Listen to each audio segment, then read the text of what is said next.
preservation of and increased access to the 92nd Street Y Humanities Audio Archives is generously funded by the National Endowment for the Humanities. Hello, good evening, and welcome to our series, The Dilemmas We Face. This is the second part of our three-part series.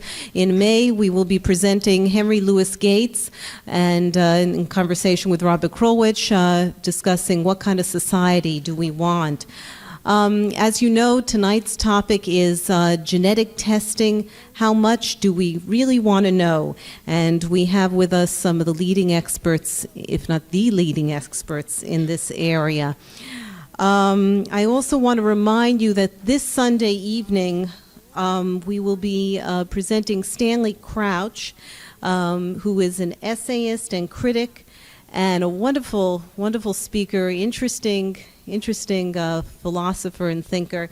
And he's the author of a book called Notes of a Hanging Judge, which was nominated for the National Book Critics Circle Award, and the newly published The All-American Skin Game, or The Decoy of Race, the long and short of it.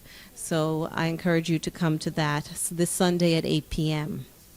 And now for tonight, I'm once again delighted to introduce our moderator, who will then introduce our guests.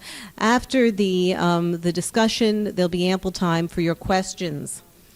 Our moderator is a wonderful friend of the 92nd Street Y. He's contributed his talents to our stage on many occasions. Many of you might recall the wonderful interview last year with Oliver Sacks. He is a network correspondent for ABC World News Tonight, Day One, and other ABC news broadcasts, and is now a correspondent for Nightline. He was formerly a reporter for CBS This Morning and has been called the most inventive network reporter in television. A graduate of the Y Nursery School, ladies and gentlemen, Robert Krulwich.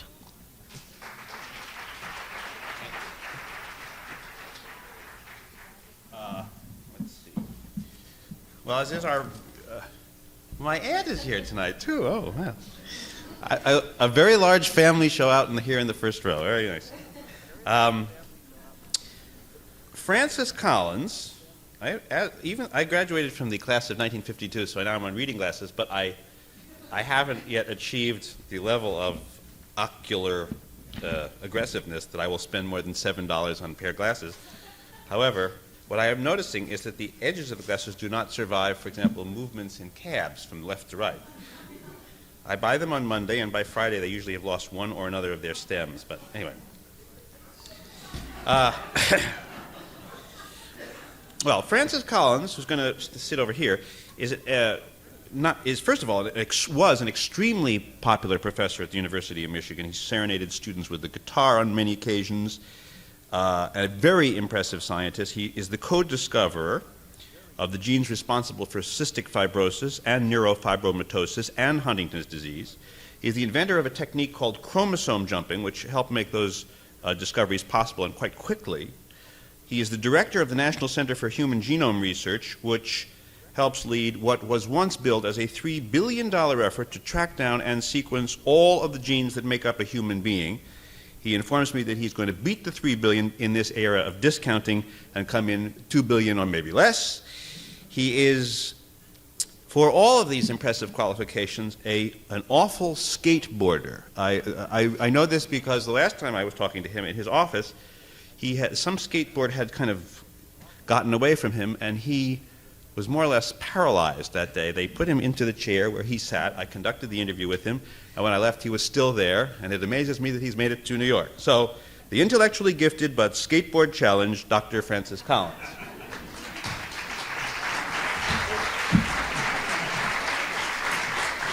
And you should know when you just like pull the microphone closer to you and then, yeah, okay. Got it. Nancy Wexler is a leader in the genetic field who is not strictly speaking a scientist. She's a clinical psychologist in the Department of Neurology and Psychiatry at Columbia University, meaning that she was trained not in tiny little obscure bits of life, but on how to deal with feelings and attitudes and behavior. Yet she has won one of the highest prizes that America offers for her contributions to science, the Lasker Prize, for her work with Francis, among others, to find the marker and the gene for Huntington's disease. And no less than James Watson, the very persnickety James Watson, picked her to chair the committee that would examine the ethical issues for the Genome Project, which is a very dicey job to have, which she has just retired from with dignity. The judges also were, they have to be honoring her exquisite ability as a diplomat, because her Huntington's work, among other things, requires her to go to Venezuela every year, where among her other duties she has had to ask Latino, as Venezuelan fishermen, to give her sperm samples for her scientific research. That she could actually ask the question and get the necessary results is an extraordinary testament to her. So she's also the feistiest, most passionate, and huggiest professor that I have ever met, Nancy Wexler.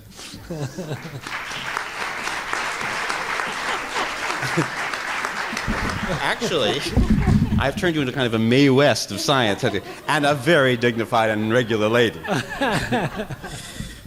Anyway. I'll tell you how I got those samples.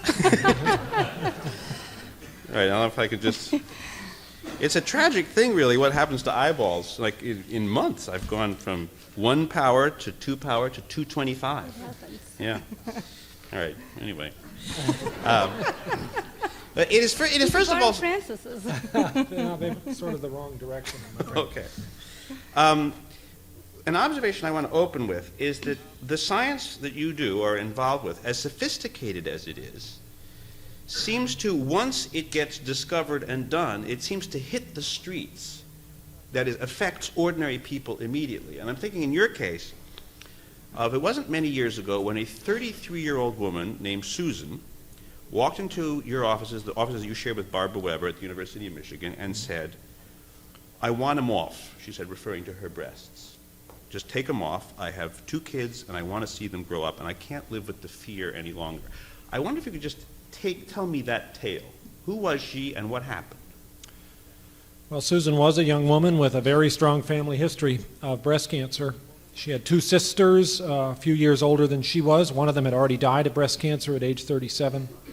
The other had survived the first bout of breast cancer at 36, and then 3 years later was diagnosed with a second breast cancer in the opposite breast and was undergoing chemotherapy at the time Susan came into my office. Her mother had breast cancer, metastatic to her spine, was in a good deal of pain. Her aunt had died of ovarian cancer at the age of 45 after having survived breast cancer a couple of years before that.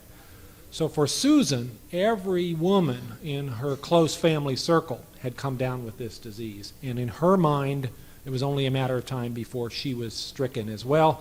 And she had decided, after thinking every day for 10 years, this is the day I'm going to find the lump, that it wasn't something she could go on with any longer, and she was ready to take that drastic step of having both of her breasts surgically removed in order to try to reduce that risk.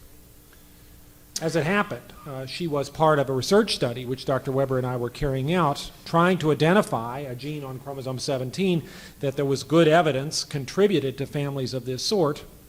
And a few days, literally, before she walked in with that revelation, we had been able to figure out in her family that this gene was in fact responsible, and we'd been able to track who in the family had it and who didn't.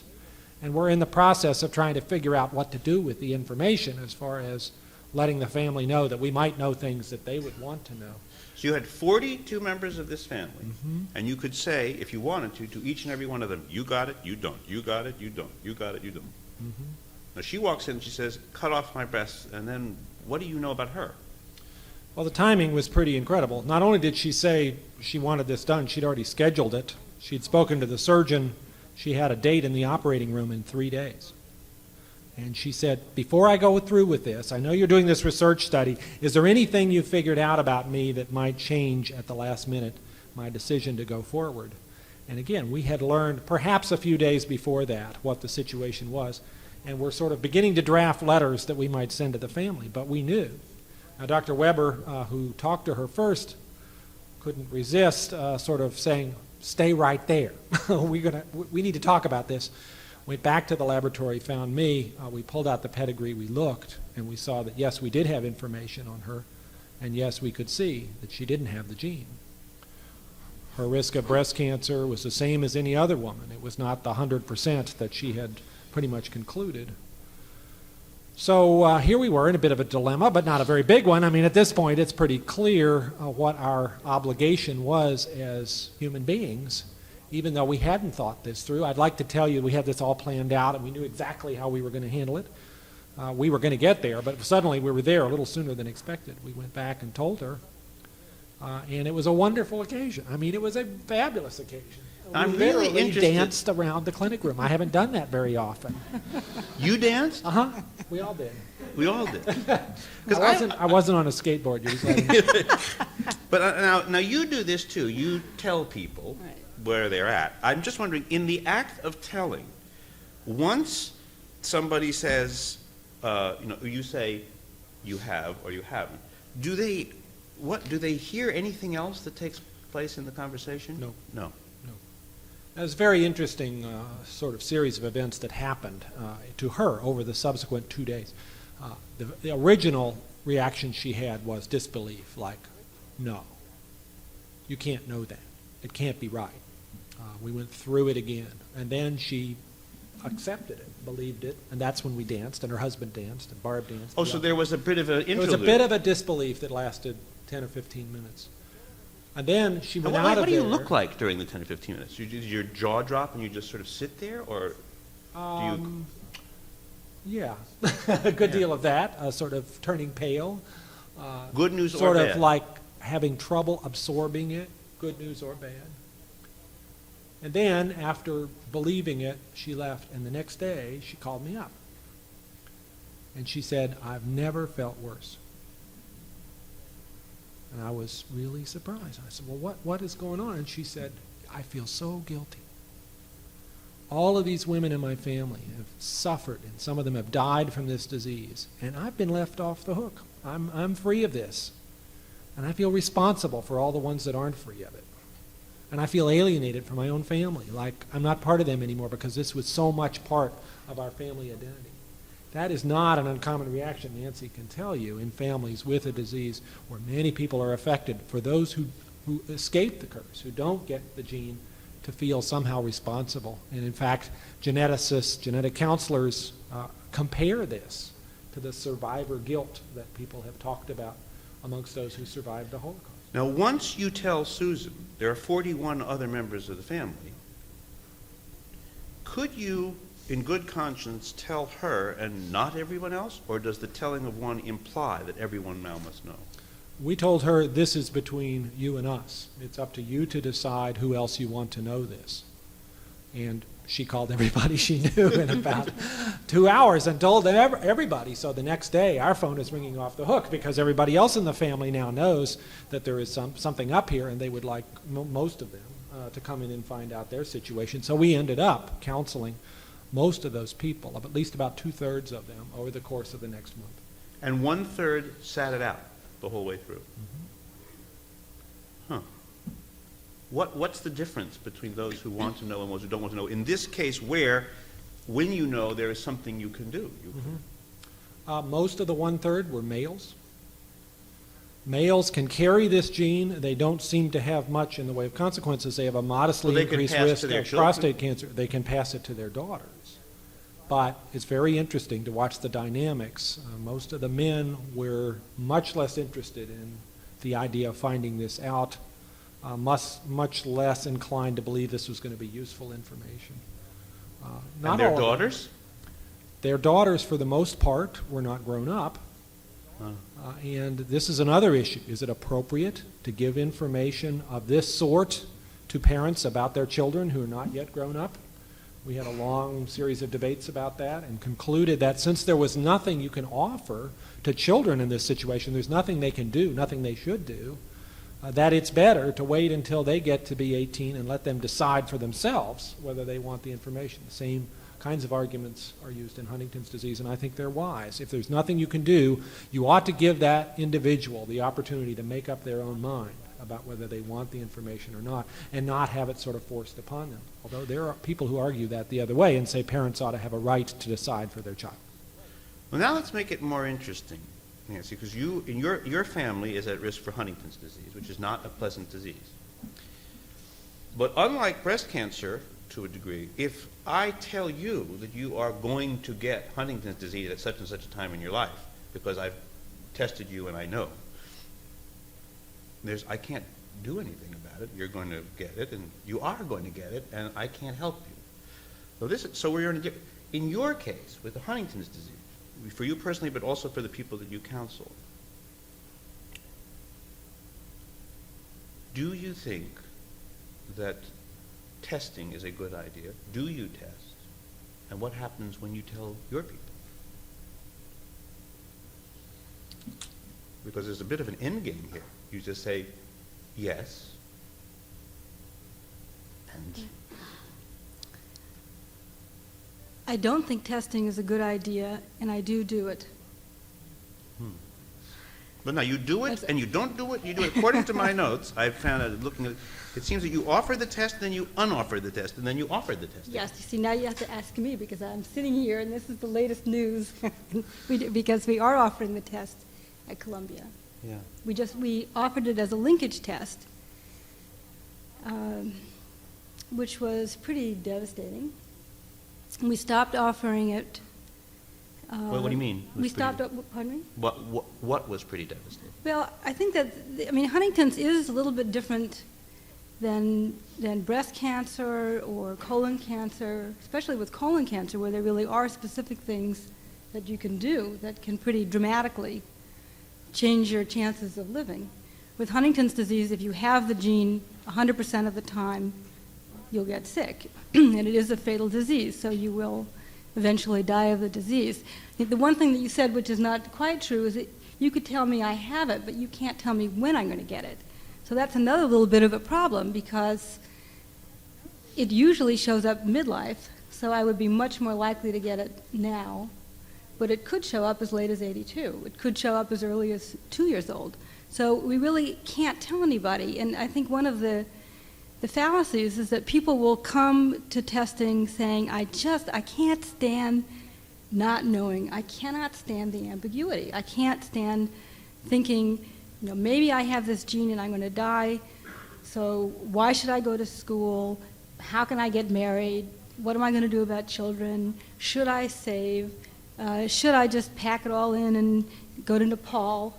Go to the top of a mountain? These are all the things that people really are struggling with because they don't know if they're going to be able to continue a long path, or at a certain point they're going to start losing their ability to walk, their ability to think clearly, major psychiatric problems, usually depression, massive depression. So it's a very long downhill slide. And you don't know, are you going up or are you going down?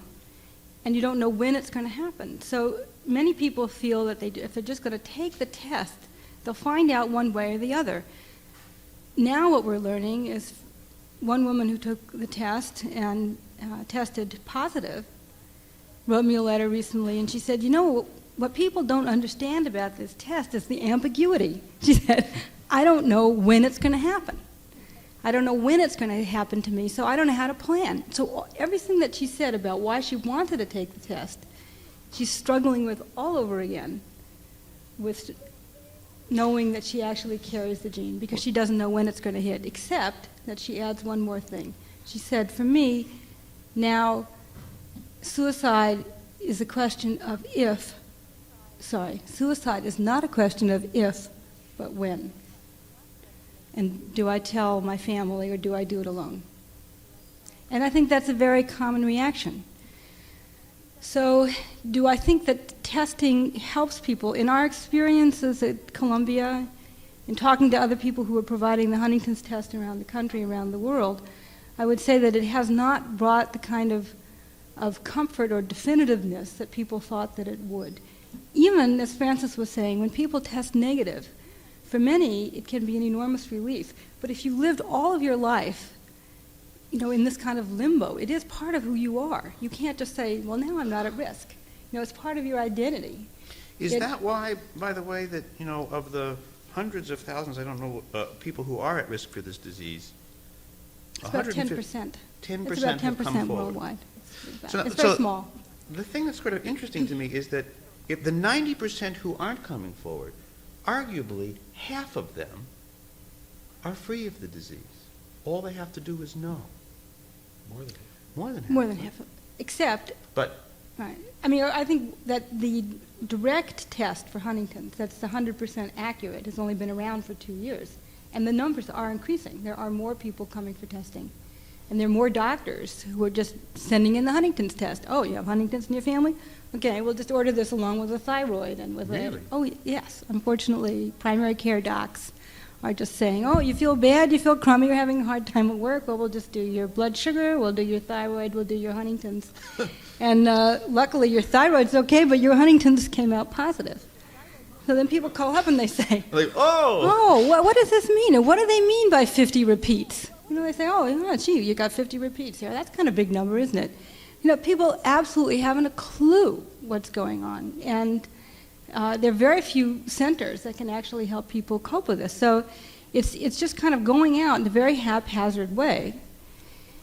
And I think people are going to be traumatized. Now you can say, well, okay, what about all these people who could get this wonderful news? But it still requires a tremendous amount of coping. And there isn't anybody that is in a family with a disease like Huntington's that will not have the gene, that won't have a cousin, an uncle, an aunt, a brother or sister, or somebody else that's affected. well, that's my next question. If mom doesn't want to know if she has Huntington's or not, Right. she's, say, 40, but her 17-year-old daughter, or 18-year-old daughter, wants to know, Big conflict. how do you resolve something like that? Well, it's a very tough question, because if the 17-year-old has the Huntington's disease gene, she had to get it from mom. So mom has to have the Huntington's disease gene and will die. And in fact, I am about to go see a family in which this is exactly the issue, and there are lots of kids. So do they push the parent to go get tested, or do they say, okay, well, mom, you know, you just stay in New York, and I'm going to go to California, I'm going to get tested, I'll see you around. And if it's bad news, you know, you just don't check in for a long time, or you have a kind of, 6-month cold because you're crying a lot. If it's good news, you come home pregnant. I mean, it's very hard in a family, not to tell somebody that kind of news. But what the families actually talked about this at great length in an international meeting, and people decided that in that instance that the right of the child to be tested, even if it would inadvertently test the parent, should take precedence. So if the 17-year-old says, look, mom, I need this. Well, actually, for Huntington's, you have to be 18 or older.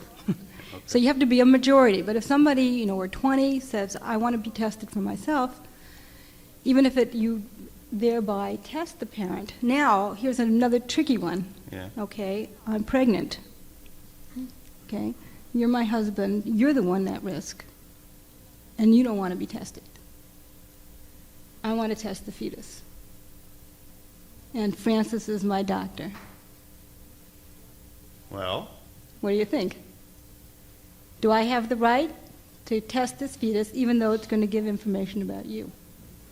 and I'm affirmatively saying no. Absolutely not in 100 million years. Well, let's play And not only Ask that, the Doctor. Let's do but it. you are working on Wall Street, and if anybody finds out, because you are head of the New York Stock Exchange. And I wish you were.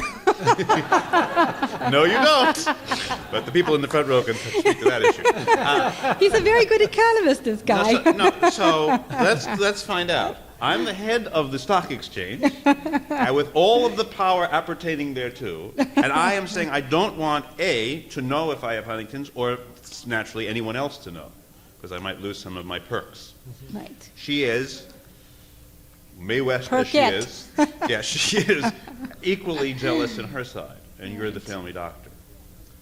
I think that one's not going to have an easy consensus opinion. I guess my own sense would be, without having weeks to think about it, that in this instance, it seems to me your desire to maintain your privacy is pretty important as compared to this interest in doing a prenatal diagnosis on a fetus. And I think I would tend to support your point of view. Well, But I'm a guy. What do you Yeah, he's a guy. All right, let's I would take say, yeah. I mean, it's been very split. It's been really split. I would say it's split about 50-50. There's some people that say your right for privacy should be honored. And there are other people that say this is a brand new child coming in the world. The mother may have to be responsible for the husband and the child, and says, I don't want to bring a child into the world that's going to have the Huntington's gene and see it suffer. And her right should take priority. Well, let me kick this upstairs a notch. Let's take the point of view of Who are an you going to insurance ask who's company. right? Oh. They're not upstairs. No, well, they're upstairs. They're down a different hall then. You're showing your colors early. An insurance company reports to itself, I come into the insurance, I'm the head of the insurance company now, and I learned that 100,000 babies are born with a genetic disease of some sort every year, that half of them are fatal, that most are seriously disabled, that they require extremely expensive treatment, certainly well above the average, that they cause all kinds of ancillary problems like fathers and mothers getting angry at each other and family breakups and whatever. And so I say that it is a fair position to say, if a mother tests a fetus and discovers that they are at risk for some, or they will get some kind of disease, that I would suggest to them that I don't want to insure them. And that frankly, if they were good citizens, they wouldn't have this baby. For all of these reasons, the money and the so on and so on. And you say, That's absolutely unacceptable, unconscionable, and must not happen. Insurance companies have no business telling couples whether or not to have a child, regardless of the story that child is going to be faced with. That is an area that they don't belong in. This actually almost happened. A couple who both were carriers for cystic fibrosis, who were carrying a child. The prenatal diagnosis indicated the child was going to be affected. The insurance company suggested if they didn't terminate the pregnancy, they would not cover the child's medical care. So they were inserting themselves into this decision, and with a great outcry from a lot of people, they backed off and did not pursue that train of thought. And I don't know of other instances where insurance companies have tried. I think there is pretty unanimous agreement amongst ethicists, social scientists, physicians, and consumers that that is not a place where health insurance agents should be. well, but can't you imagine a situation where if it's not the insurance company, it just might be the neighbors? They don't who belong wouldn't- there either. Well, I mean, if it becomes known that you can take a test, and if you take a test and it becomes known that you're going to have a defective baby of some kind, and even if you want to love it up, and even if you think it would be a loving and loved person, your neighbors know that they're going to be paying for the schooling and they're going to be paying the extra doctor bills, and basically it hits the rate base of whatever taxes they're paying. So they avoid you in the supermarket. Now, it may not be there for... So can you imagine that there'll be some social ostracism, if not discrimination outright by the insurance companies, in the next 20 years? Well, why would not those same neighbors then refuse to associate with anybody with a disability because they might require more medical costs? I mean, I think... Because people with disabilities didn't choose them, but this mother is making a choice.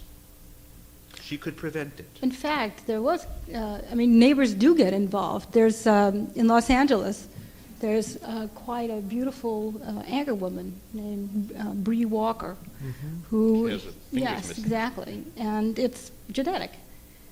And she chose to have a child, and she got letters from all over the country and all over the world. How can you risk their child to have a deformity like that? I mean, she had a very successful career, was very, uninhibited about using her hands, which was wonderful. Right. And so I there, actually remember her co-anchor didn't quite know what to say when she'd go bloop like right. that. And one day he looked at her, and it was a terrible faux pas. He said, "Bree, your hands are..."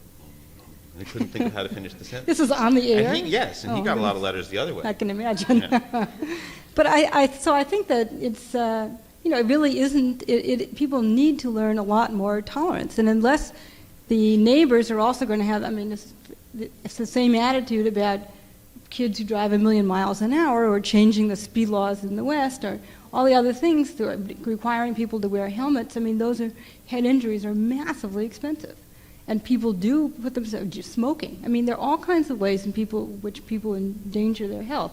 And again, I don't mean to so obviously show my true colors, but I think Hillary Clinton was very forceful in saying the question is whether or not health care is a right or a privilege.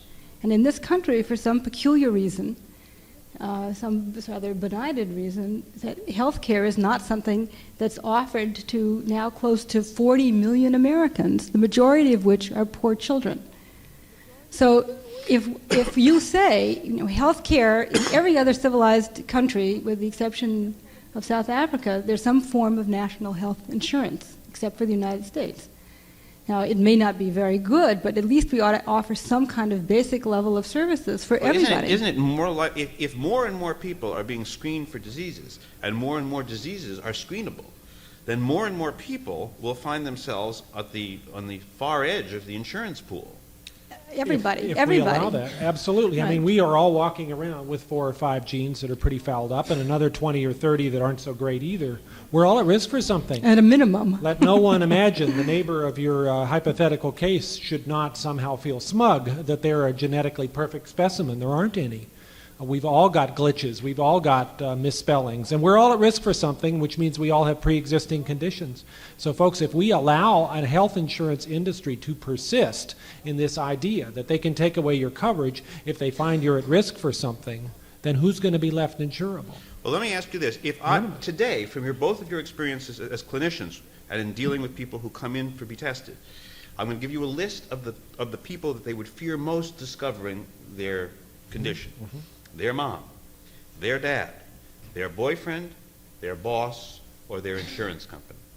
Insurance company. Insurance company. No question about it. But Well, meaning You- what? That they say when they come in, Right. I'll take this test, but I don't want any sign of it anywhere? I'll take this test under a pseudonym. I'll take this test with you don't even knowing my real name. People do it all the time. And How then about they that pay case out we of pocket started- at it with cash. The case we started with, Susan is not her real name.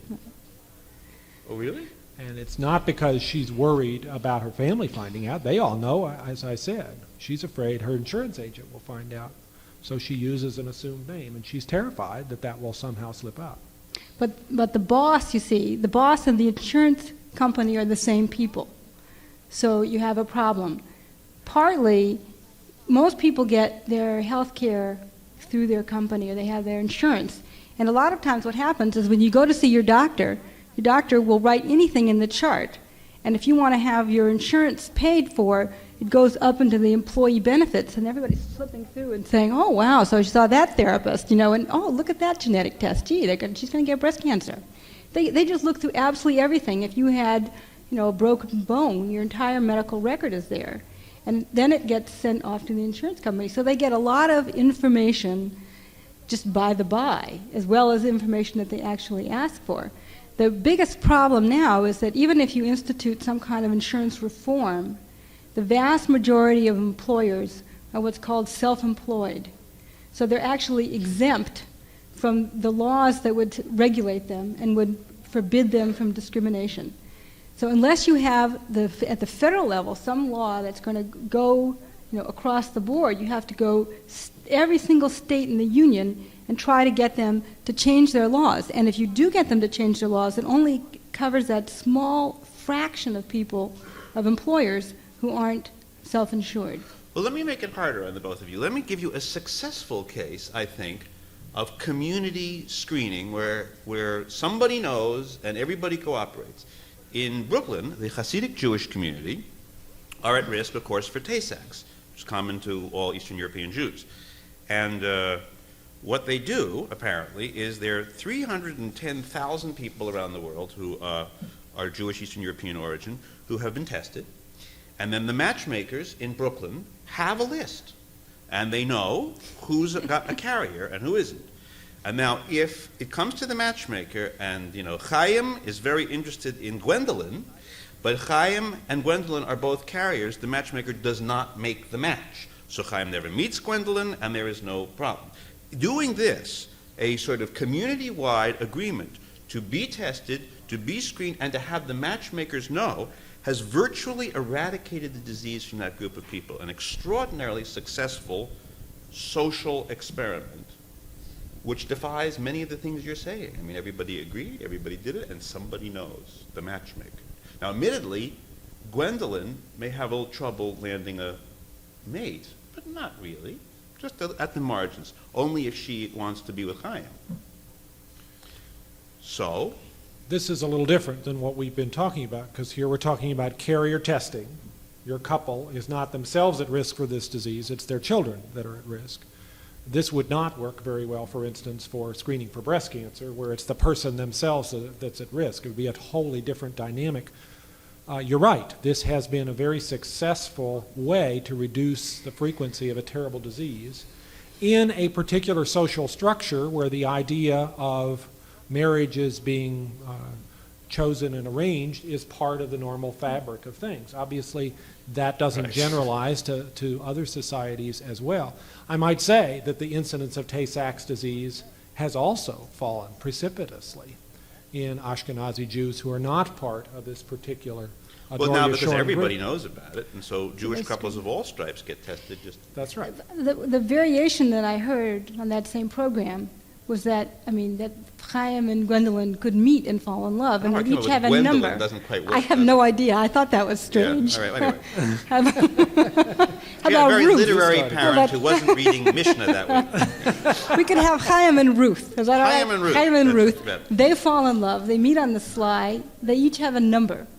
They call up the head office. This is how They it say, I'm 684.43. Can you tell me about 226? Or they exchange They numbers exchange at the number. cafe. Well, Well, the wherever. matchmaker has their number, literally. Oh. So if you want to get married, then you check out your number. Now, you as the matchmaker would say, bets off, don't pursue it. But we've already fallen in love. Oh. So there actually is some potential for tension in the system, depending on whether or not you listen to your heart or you listen to your matchmaker. And the other thing is that you don't know which one, you assume that they're both carriers. But if they're both carriers, the match is off. If one or the other of them is a carrier, they're not told. So let's say that Chaim has an affection for Sabrina on the side. Ooh, He wouldn't know if he's a carrier. He couldn't check that out. because Sabrina's outside the community. Well, she may be inside the community, but the fact is, I mean, you don't know about yourself. You just know about the match. You're not told you are a carrier. If the match is no good, then you know both of you are a carrier.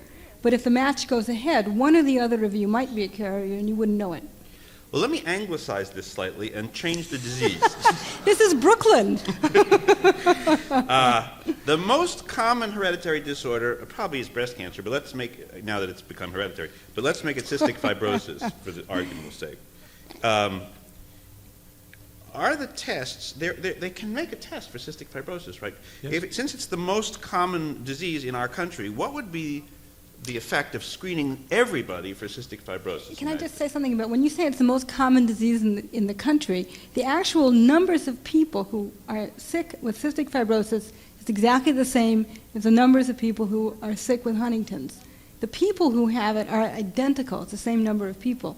The number of people who are running around carrying the gene is yeah, much okay. higher. So the I test think 1 is out of relevant. every 25 people Right, carries the test gene. is more relevant.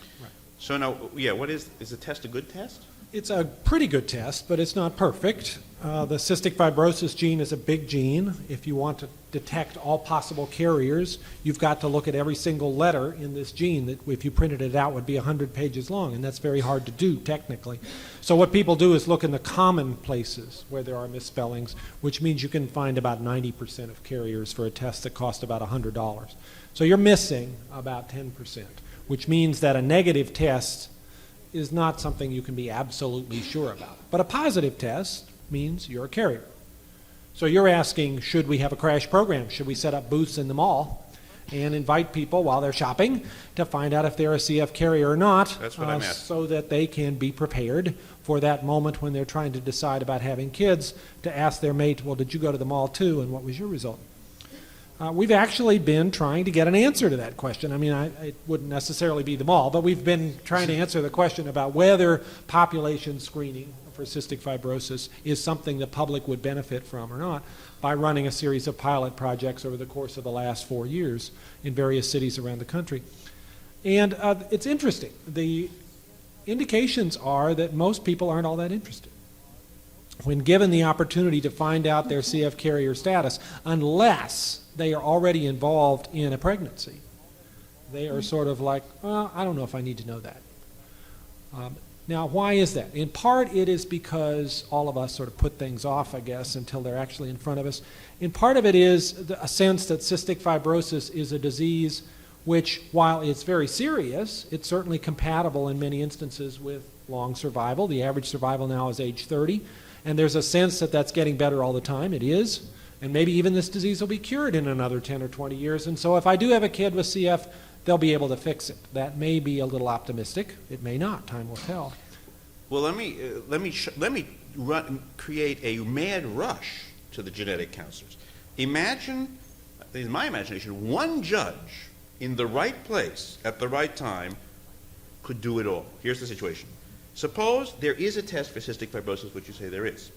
Suppose there's a doctor who doesn't tell a couple that there is such a test, and then they have a cystic fibrosis baby. So they look at their baby and they say cystic fibrosis all the time, and then they think about this doctor who didn't tell them, so they go to court and they say that doctor didn't tell us there was a test, and so he should pay us $1 trillion. And the judge says yes.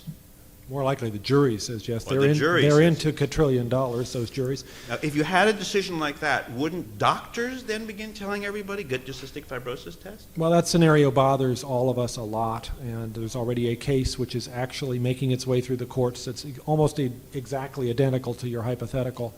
And in fact, there are precedents for this, where decisions get made about offering genetic testing, not because you can logically argue it through, that the costs and the benefits indicate that it's worth doing, but because people are worried about being litigated against, particularly obstetricians. And it would probably be the obstetrician who got sued for failing to mention this when that couple came in for their first prenatal visit. I'm very troubled about that. It is certainly possible that that may turn out to be the deciding factor.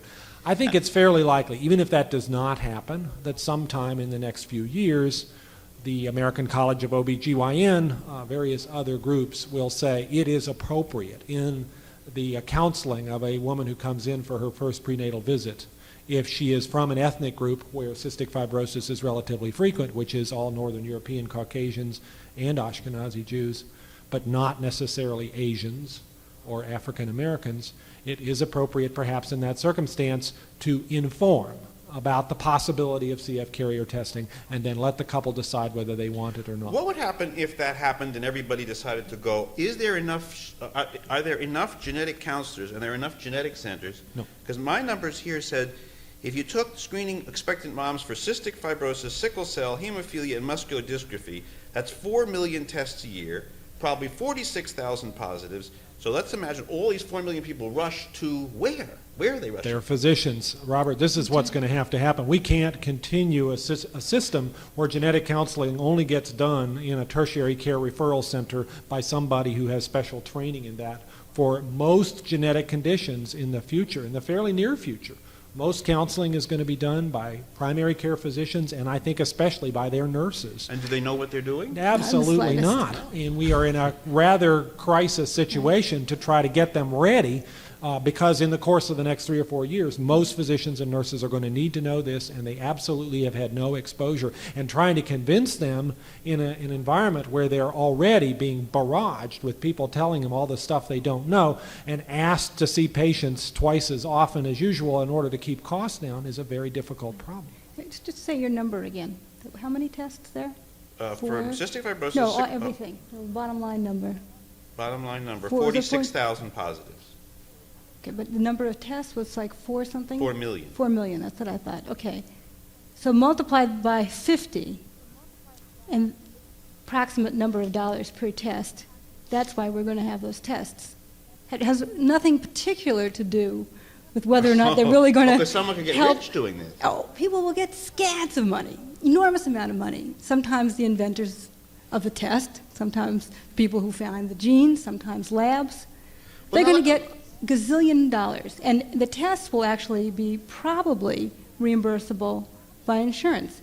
So I think what's happened is that there's been this sort of weird reversal. In the beginning, doctors didn't know about genetic diseases, and couples would go into the doctor's office. This is a real case, and I forgot exactly what disease they had. They had a child who died of a genetic disease, and they came back and they said, well, we really, it was so traumatic, but we'd like to try again. What's the likelihood that our child would have another, a disease like that? And the doctor said, there's absolutely nothing to worry about. Lightning never strikes twice in the same place. And so, of course, they had a child with the exact same condition because the doctor didn't know anything about genetics, which is, of course, there's like a 1 in 4 probability that the lightning will hit exactly the same place. So you imagine 4 million people rushing off and all being misinformed. Well, no, but charged $1,500. Well, yes, that's my worst nightmare. But then the second worst is that I think what happened with the court system, that those people went and sued their doctors and said, you should know better. You should have known better. And they won. They won against their wrongful life suits, and they won. I guess that was wrongful birth. The courts then were sort of doing people a favor by saying to the doctors, you really must keep up to date. But now what's happened is the doctors got so scared of the courts and so scared of the litigation that they figured, well, I'll just be on the safe side. If I give a test, I'll be safer. So they don't really think through that you could be harming people by giving them tests for information that they don't need or in a context in which they can't use it, in which they will be actively harmed by having either an employer or insurance company find out or have psychological trauma. So I think that what was a protection has now moved over to be a real problem, and the financial motivation is absolutely appalling. I just got a questionnaire from some survey that was about using a test for Alzheimer's disease and saying, the doctors aren't giving this because they say that there's nothing you can do about this test. And don't they know that, who are these doctors to decide this anyway? There was no discussion of whether the test actually worked.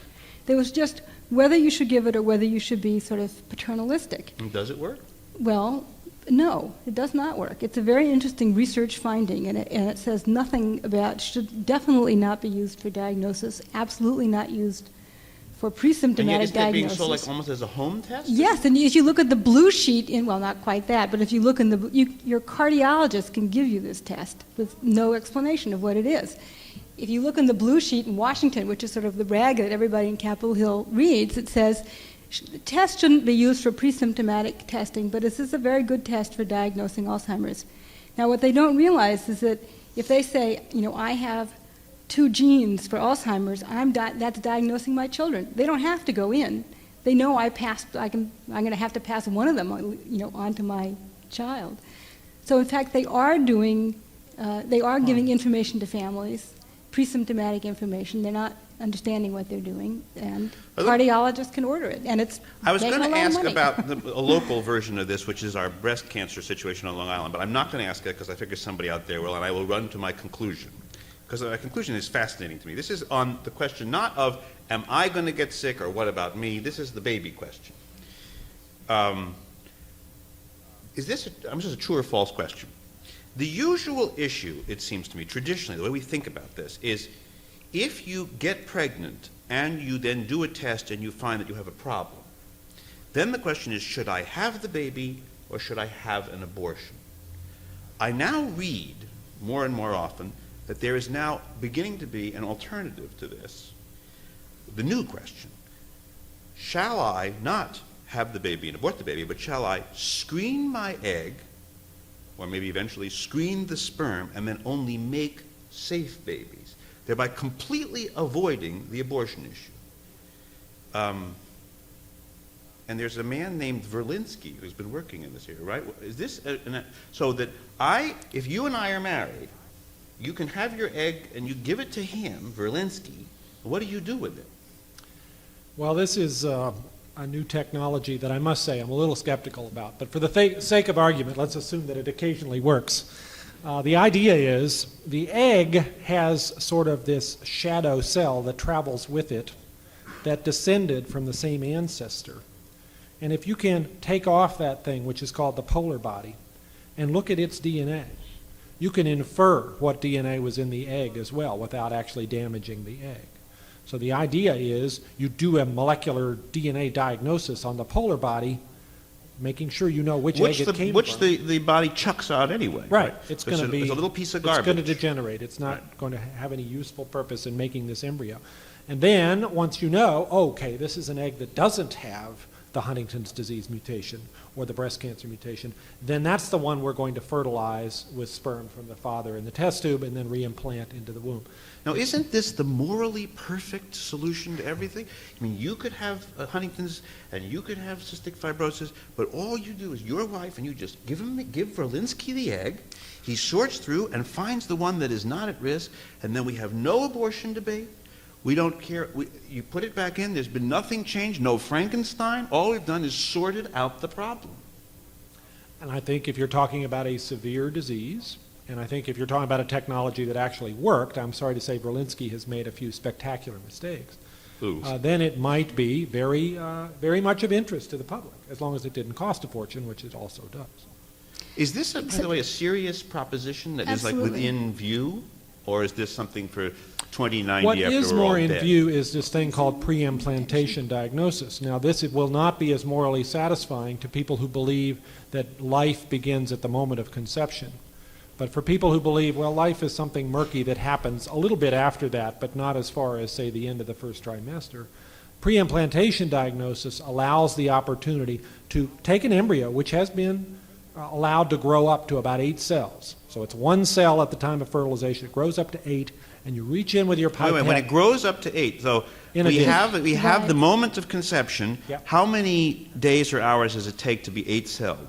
About 2 days. 2 days. 2 or 3 days. So we're not talking third trimester, second trimester, no. first This trimester. is We're not even days. talking a week. We're talking Less a than a week. 3-day-old being. It looks like a little strawberry. Sitting in a petri dish A strawberry in a petri dish. that you could only see with a microscope. So Microscopic barely a study. person. Barely a Well, strawberry. That's a philosophical statement. And then you reach in there and you take one of those 8 cells away with a pipette. Now, you'd think that would kill the embryo. It doesn't. The embryo compensates just fine, and it will go on and be able to form a completely normal human being. And You these can are 8, by the way, undifferentiated cells? They had none of them is a kidney or anything? Not at all. They're Okay. all sort of They're just wouldn't cells. work so well if they were. No, these are what you call pluripotent cells. That means they can become all Do parts everything. of the body if they need to. And they're all genetically identical because they were derived from that original single cell, which means if you can diagnose the situation in that 1 cell you took off, then you know whether that embryo has Huntington's disease or cystic fibrosis or whatever. And then you can decide, okay, that's the one I'm going to reimplant. But Now- if you find that it is disease and you go, then that's a problem. That's You a put problem. it aside, Robert. You Now- just put it now, aside. Well, Hang on. When most, this is an important point because I think it plays into, it is a situation where the practicalities and the morals become intertwined. When you do an in vitro fertilization for an infertile to try to have a child, you end up with more embryos as a consequence of that than you can reimplant, or you should reimplant, because if you put them all back, Right. you're going to end up with 6 Big babies crowd, yeah. or 10 babies. It's a bad thing to do. So you are already discarding embryos in that situation. All this is doing is saying, well, let's do a little diagnosis first and decide which ones to discard. So some ethicists would argue that is no more of a leap than what we're doing already with in vitro fertilization. and when you say discard, what does that mean? Do you put it in storage until, like Walt Disney, until they can fix you, or do you flush it down the toilet? Well, I don't do it, but I hear they Yeah. discard. They discard. They discard. They destroy. That is not something that is safe. Now, there is a person named Chloe O'Brien from Bumley, England. Chloe, yes. Yes. She is one of these babies. She's They the actually first. did this. She's the first. Chloe is the child of 2 parents who are both cystic fibrosis carriers and were anxious not to have a child with CF. And so they went through this procedure, and the embryo was diagnosed as not having CF, and so it was reimplanted, and it is now Chloe. And Chloe is several years old. And the interesting thing about this is Chloe represents complete freedom for her part of her family. That is, from now on, Chloe and all her issue are like everybody else who doesn't have a history of CF. She's basically freed from her, unless she marries somebody. She She's- might be a carrier. might be a I carrier. can't remember Oh, she whether. might? I think she- Because oh, all she they might care be a about is carrier. she doesn't have cystic fibrosis. Oh, If she's a okay. carrier, So they're she not could- going to be so bothered, and I think she actually is. She is a carrier. Oh. That's okay. Well, can all I right. say something about that? Yeah. I think it is spectacular. I think it is absolutely spectacular technology. And I mean, and I can tell you both from a personal point of view and from our counseling, because if you are faced with a genetic disease, I mean, if you just think about it, here you are, you know, your parent either is dying or going to die. You have that's with Huntington's, a 1 in 2 chance of dying. Until very recently, there was no way to even know, how to screen. The only option you had was either taking a chance with your children's life or not having children, which is, my sister and I both decided not to have children. That's quite a dramatic choice. And now, one of the only things that actually makes it better to do counseling for Huntington's is to be able to say, you don't have to not have children. I mean, the difference in the face of this one young man I was talking to yesterday who said, I can't have kids and this. And I said, well, yes, there is a way that you actually can have children. And he just beamed, because not only does it mean that you can be normal in some important way, but that also you don't feel like somebody's not going to marry you because they want kids. Or that's not going to be a source of contention or argument, that there is a possibility. And you're thinking about pre-implantation therapy. Pre-implantation is terrific, because for some people, as Francis was saying, for some people who are uncomfortable with a 3rd trimester termination, that they are more comfortable with that. It really is very, it's an 8 embryo stage. I think that the polar body technology has a ways to go. I think that research money should be spent, because I think if you could be able to do that kind of screening, when people wouldn't have to endure the psychological and physical and moral trauma of becoming pregnant and terminating a life, that would be very beneficial.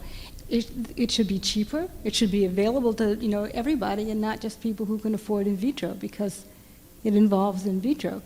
But I think it's enormously hopeful, and also it means that you can do a screening, what we call non-disclosing test. Let's say I don't want to know if I'm going to have Huntington's, but I want to make sure that my baby doesn't. Right. So I just say, knock me out, take some embryos, and just put in the ones that are healthy.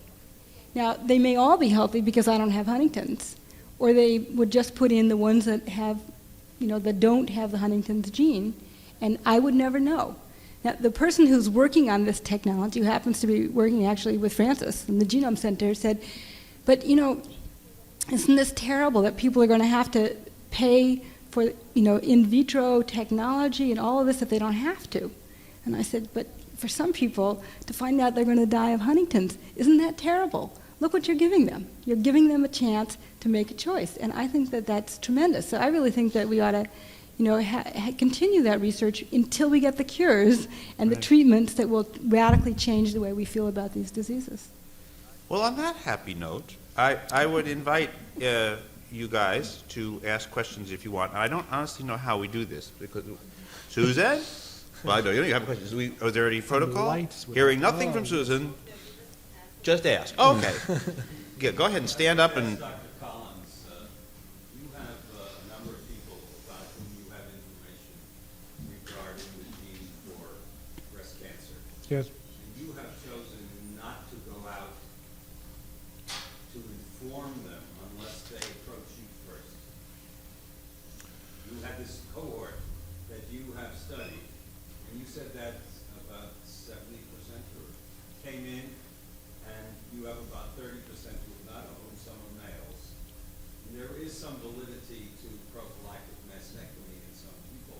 There may be. And by not informing your ladies who are at risk, who do have an opportunity to have a procedure which could save them from cancer and early death, because your young people do not do as well as some other people who have breast carcinoma. Right. Actually, a moral obligation to those people. I do, and I wasn't very clear about that. We do give all of those people the opportunity to find out. We sent all of those 42 people a letter saying, we now possess information based on the research study that you've participated in that you might find useful, that provides information about whether or not you're at very high risk or at low risk. If you would like to hear that information, we invite you to come into the clinic so that we can sit down and explain it to you. And 70% came in and 30% didn't. And when they were sent a follow-up letter saying, we want to be sure that you understood we have this information, you got the last letter. Please, even if you're not coming in, let us know that you got this letter. Still, 30% decided not to avail themselves of the information.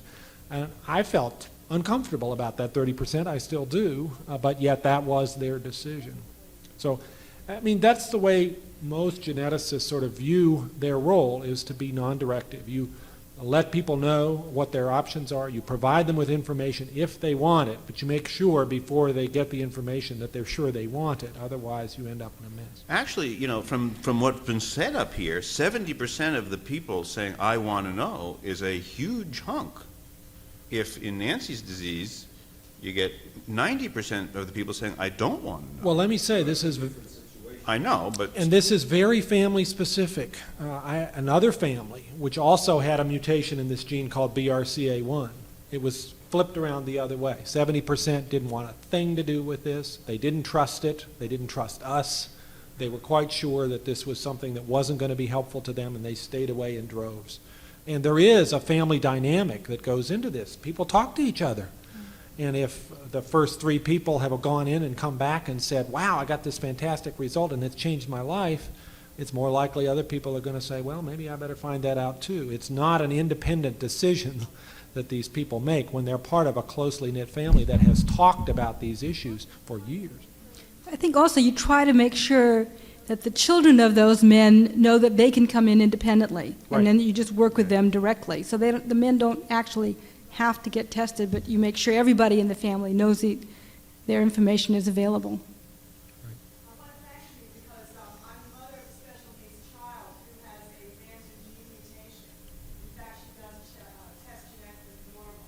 And I found it interesting that, and I know that probably a very small percentage of the population of disabled children is affected in this way, where they're searching. It's the Cornelia de Lange syndrome. Oh, yes. And yes, you know it, and so many people don't know it. It's almost like an orphan Mm-hmm, disorder. mm-hmm. Supposedly we're not carriers, we're tested genetically normally, she has it. And I just wanted to say a couple words about that, and also I want to address the insurance issue. I find that insurance companies are tremendously passive aggressive.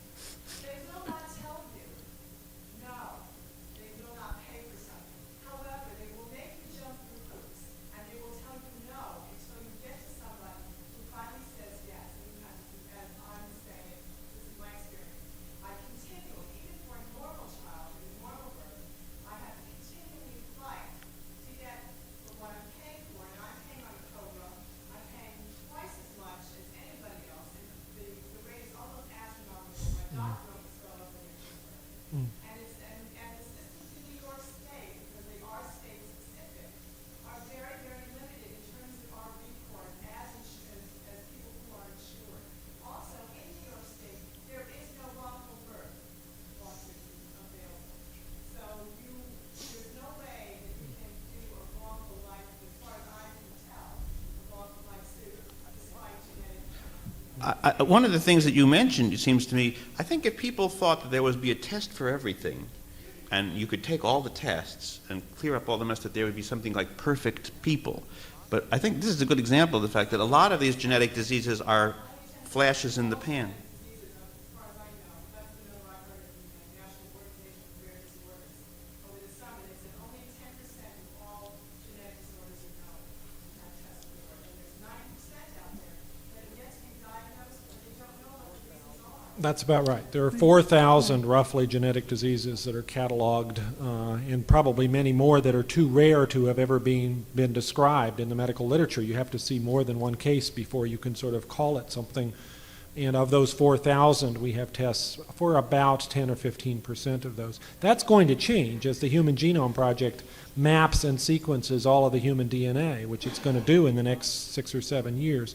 A lot of the obscure genes will emerge, and things like Cornelia de Lange will probably be figured out at long last after many years Who of is frustration. Cornelia de Lange? There's a woman physician who was able in the early 20th century to see several children and say, oh, this child has the same one eyebrow. So she was a physician who was a pediatrician in the Netherlands. I think that's right. So like Dr. Huntington, who Right. just was a Long Island doctor. Many diseases get named. But I think one of the difficulties is that, we have to get some kind of sense among all of us that we are all at risk and have some kind of unity in trying to change the system. Even in New York State, they'll say, oh, there's no problem, Nancy, don't worry about insurance because we've outlawed pre-existing conditions. And now on Capitol Hill, they'll say the same thing. But it's actually irrelevant in certain instances because they just won't insure an entire line of insurance. For example, for Cornelia de Lange or for breast cancer, for Huntington's, it's not considered a pre-existing condition. They don't care how it got there. They just don't insure it, period. You're excluded. That's it. So unless we really change the way that people fundamentally think about insurance, I think that we're not going to really see major change. And all of us will be excluded. I mean, there's no question about it. The 4,000 are just the ones that have described it. If we have 100,000 genes, each one of them can probably more or less, each one of them can exist in a This mutated is probably the form. best argument for national health insurance you Absolutely, could make. unquestionably. Because And then actually, eventually everybody will be uninsurable. uninsurable. Is going to be uninsurable. That's right. There's Okay, no question. how All about- you guys now. No, I don't want In fact, everybody to answer this one person's question, then you gave him 5 answers and her 4. You.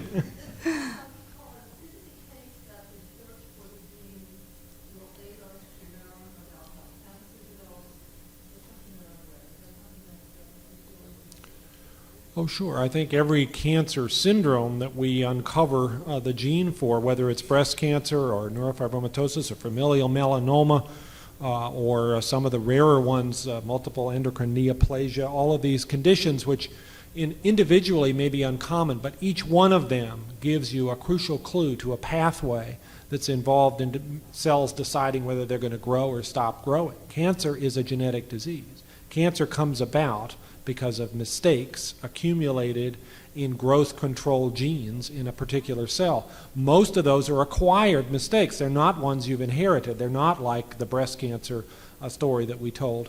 But cancer is a genetic disease. That's the unifying hypothesis we've looked for decades, and we now have. We know what causes cancer. It is mutations in these various genes. And the rare hereditary cancers have taught us volumes about how cancer comes about in the more common situation. And that is going to lead us, I think, in the next 10 years or so, to the kinds of magic bullets in the way of drugs that we've been looking for and haven't yet found in the treatment of this terrible disease. In the back. Yeah. During the past month, there have been some newspaper articles about how people who have heart conditions may also have genes for Alzheimer's disease.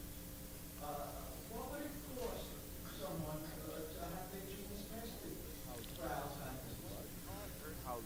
Well, what would it cost? You've heard is how one question. much of a bargain you get too from Nancy. Yeah, is it money that you'd be glad you spent? Nancy referred to this. This is this gene called ApoE.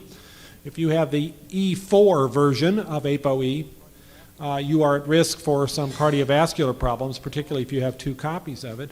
But there also is this association with Alzheimer's disease. Now, it's not a great association. That's why it's not a great test. So that it changes your odds a bit, but it's not a yes, you're going to get it, or no, you're not. Which is why most of us think it's probably not appropriate to offer to somebody who's currently feeling fine. Why do locations of genes, this mapping of genes, carry names that sound like fast cars, like APO3, whereas odd diseases carry the names of human beings? Like, why wouldn't APO3 be called Lester Flanagan or Marcia Callister or something? How does this? The nomenclature is peculiar. Well, because when you find out that it's really Alzheimer's, it'll be called Alan Roses. Alan, I see. And he'll just call himself. He'll change his name to APO3. Well, Actually, never there's mind. a nomenclature committee that names genes. Would you believe that? Is there? And the names are supposed to be very short, no more than 3 or 4 letters, so that they fit easily into a computer field. So genes are all kind of short, and they don't make much sense. And ApoE is a good It's example. apolipoprotein E. It stands for something. Because see, if you've got But it this doesn't $2 billion program, think of the money you could raise by calling it the Isidore Meyerman gene or something. Like a little tiny We plaque. could sell genes, like people sell all of these chairs. That's a good way to raise money for Hey, research. I'm ready. Yeah, on the aisle.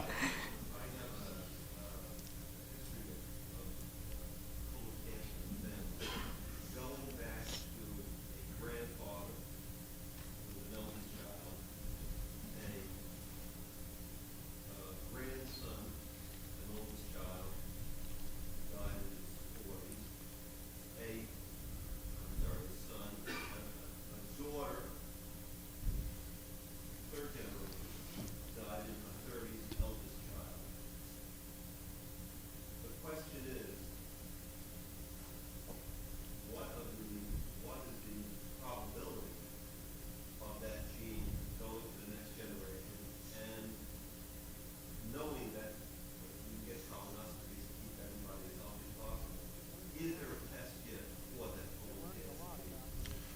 Well, we've been learning a lot about hereditary contributions to colon cancer in the last 3 or 4 years.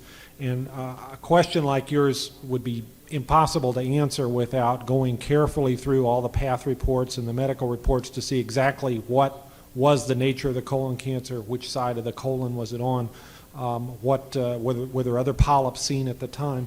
But this is a kind of a question that would be very appropriate to pose to a genetics expert, because we have learned that there are at least 4 different genes which can lead to a familial kind of colon cancer, which is dominantly inherited, so it can be passed from parent to child to grandchild in a sort of 50-50 risk.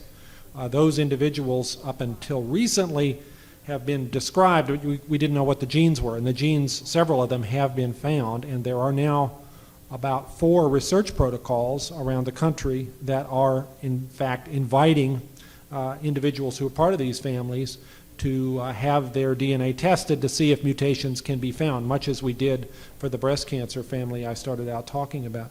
So it would be a very appropriate question to bring to a genetics clinic and see what they would say after carefully poring over the pedigree. I'd be sort of loath to make a off-the-cuff judgment without those. There is a test. It is currently a research test. It's not available for sort of primary care general practice because we don't quite know yet what its predictive value is. We don't know what false positives might occur. That's a serious problem. Genes are not the same in their sequence from one person to the next. We all have variations that have no particular significance. Until you've learned what those variations are, it's sort of dangerous to sequence somebody's gene and say, oh, you have a T there and everybody else had a G. I guess you've got something bad. It might not be anything bad at all. We need to know more about that before this is ready for sort of primary care medicine. But as a research protocol, it is available, and this kind of family would be a very appropriate one to consider enrolling.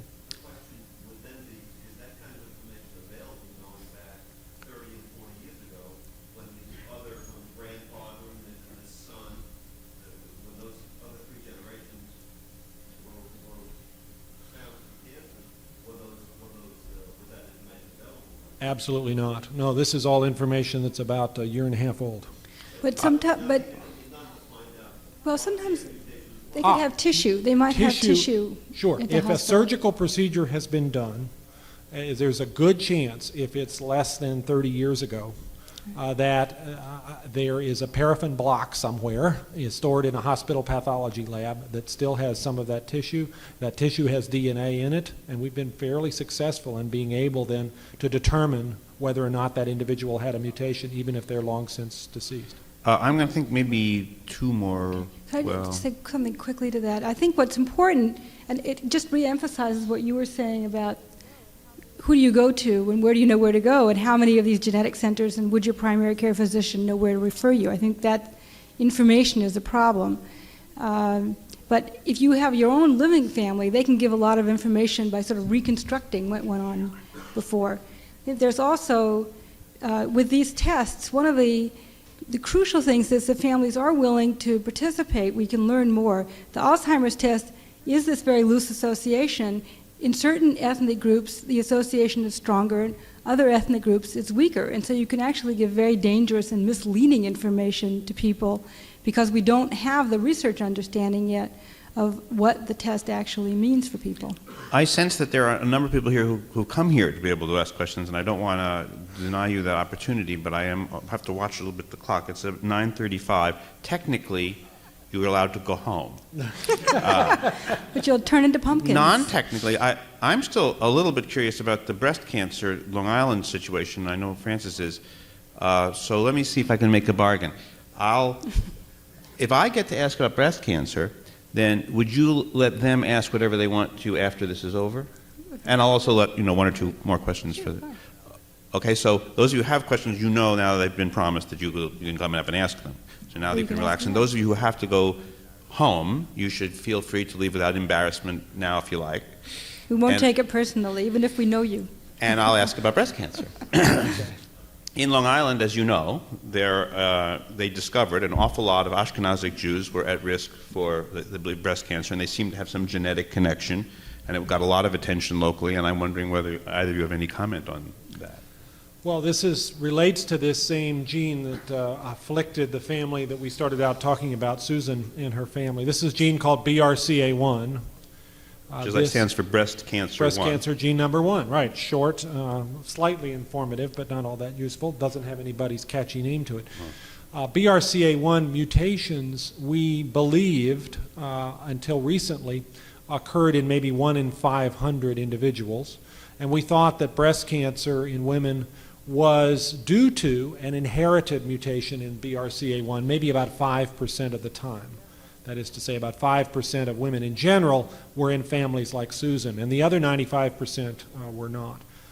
What was learned very recently and came out a couple of months ago in research that was done at the NIH in my laboratory was looking at a variety of ethnic groups. We were surprised to discover that in Ashkenazi Jewish individuals there is one particular misspelling of this gene where 2 letters have been dropped out, an A and a G that should be there and are not, which is present in 1%, 1 in 100 of all women and men that we tested. Now these were not individuals from families that were chosen because of a history of cancer. These were randomly chosen individuals. In fact, they're individuals who came in for Tay-Sachs testing. So that is about 5 times more common than expected, and it's also surprising that it's not a whole array of different misspellings in the gene. It's just this one, which is actually technically very easy to detect. A high school student could detect this mutation in an afternoon if they had the right directions. It really changes the whole scene as far as the possibility of offering population screening to this particular population of Ashkenazi Jewish individuals. Would you want to know this information? If there is a 1% chance that any given woman has that alteration, and if that does place them at about an 80 to 85% risk of breast cancer, is that something we should try to do on If a they crash had program? that risk, if they were exposed to that risk, what could anybody do about it? Well, this is where it gets very tough. I mean, you first hear this and you think, well, of course you should go out and warn those people. But then what are the options if you're found to have this? One option is mammograms, starting earlier than usual, not waiting until you're 50, starting at age 30, maybe doing it every 6 months instead of every year. I wish I could say that we knew what the effectiveness of that is, but we don't. Or the risk to somebody Or the genetically You predisposed don't to know. cancer. When May you have a increase the positive risk. mammogram, you already have cancer. So a mammogram cannot be considered as a guarantee that you're not going to end up dying of this terrible disease. The other alternative is surgery, a very drastic alternative, where you consider actually removing both breasts at a time when there's no evidence of cancer. Even that, in certain rare circumstances, has not prevented the development of cancer in the small amount of breast tissue that remains after the surgery. And how predictive is this result? I mean, if you Well, if this you're is positive, a very serious question. In the families that we've studied, families like Susan's that have been found to have this particular mutation and that are Jewish, the individuals who have the mutation have an 85% chance of getting breast cancer lifelong, and it's already 50% by age 50, so it's an early onset type. But I'm really concerned that that may be a biased ascertainment problem, because we started out by looking at families that had a lot of cancer. And what we really need to know is what happens if you look at everybody with this mutation who you've not sampled because of a family history of cancer. And we're in the process of doing that study right now in the Washington area and hope to have an answer by about April. There are some early indications from other indirect studies that probably the 80 to 85% number is going to be about right. I don't think it is going to be a lot less than that. I wish it was. In addition to the breast cancer risk, there's an ovarian cancer risk, probably about 50%, in fact, risk of getting ovarian cancer. And there again, there's not much you can do as far as surveillance, trying to catch it early. For ovarian cancer, about the only option is surgery, but it's a drastic surgery. And Nancy, I'm just curious, because you tend to be more suspicious of tests than most people I know. So would the possibility of mass screening for this gene in Long Island be something that's, I think that I can't think of how to end it, abhorrent to you? Seems overloading it question. Would you be more worried than pleased? I think we need to know what is it that we're actually telling people if they test positive, and there are big questions. I mean, when you see the statistics, you say, wow, breast cancer is so much more common in Jewish women, but that's really not the bottom line. That's not, we can't say that.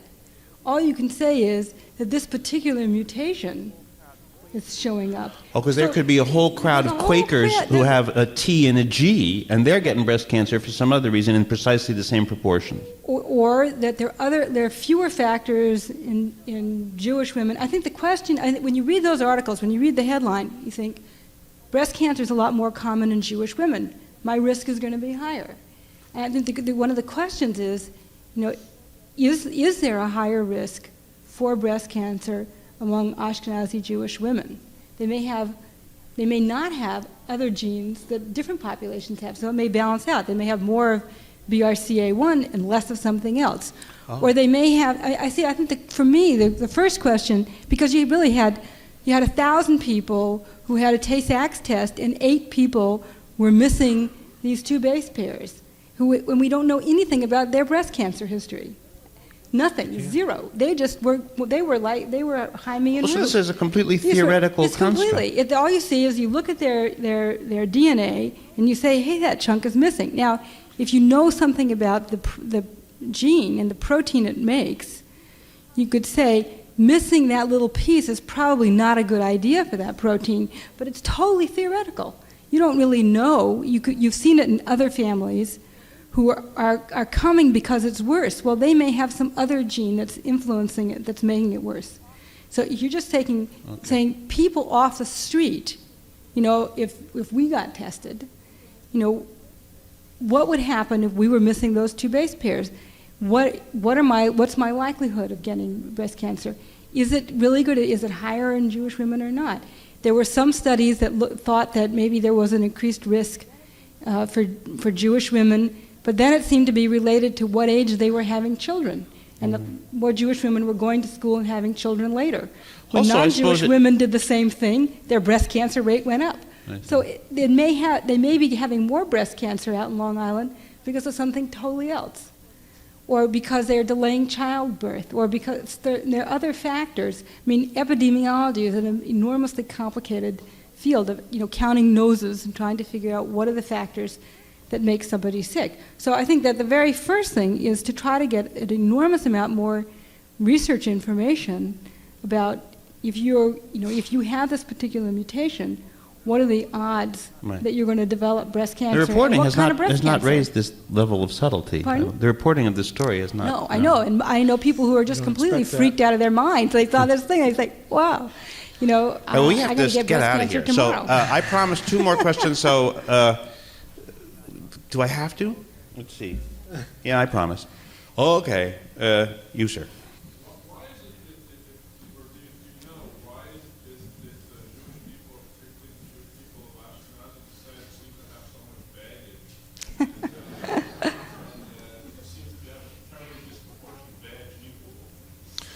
It's to balance the rest of it. Yeah, I don't think they do. If you go to any sort of population group that has a relatively small founder pool, you find the same thing. If you look at the Amish, for instance, if you look at people who live in Finland, who've all, for the most part, derived their ancestry from about 500 individuals 2,000 years ago, much of this is a consequence of recessive diseases, which come about because both parents are a carrier for a particular alteration. If you have a population that has a bottleneck somewhere in its past, where there's a relatively small number of individuals from which that group largely derives, then it is more likely that a particular rare recessive condition will appear. I don't think there's evidence that there are more recessive alterations in a given Jewish individual than somebody else of any other ethnic group, but it is because of the bottleneck, the small founder pool somewhere back there in the past, that it's more apparent. I like to call that the cheetah effect, because that's exactly the same things that happened to the cheetahs. They went through a very small bottleneck, and so they have certain genetic vulnerabilities, and they have a lot of good stuff left. Last question.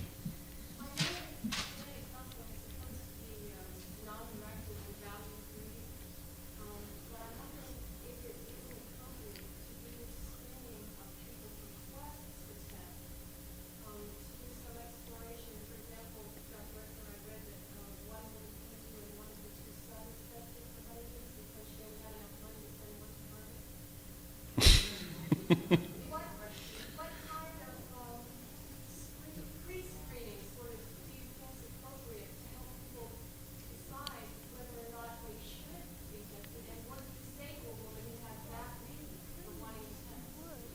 Well, certainly you would try to ascertain what people's reasons are, but that's actually part of the counseling process. I think that if you bring that person in and try to learn more about how she feels about her children, what she feels is going to happen if one child does or doesn't have it, that very often, just by exploring the issues, that people can kind of come to terms with their requests without the counselor having to be very, very authoritative. It isn't at all that I would say, in that instance, you'd say that's an inappropriate reason. And there are times when you'd say to people, that doesn't make sense to me. So it's not that you're not judgmental or a cipher, but that if you're very heavy-handed, or you say, I won't give you the test, or you must be tested, people go next door. They can always find somebody to do what they will or they won't. So you try as much as possible to get somebody to really understand what's the dynamic behind the request and make a more appropriate request. Thank you. I'd like to thank Nancy and Francis and all of you for coming.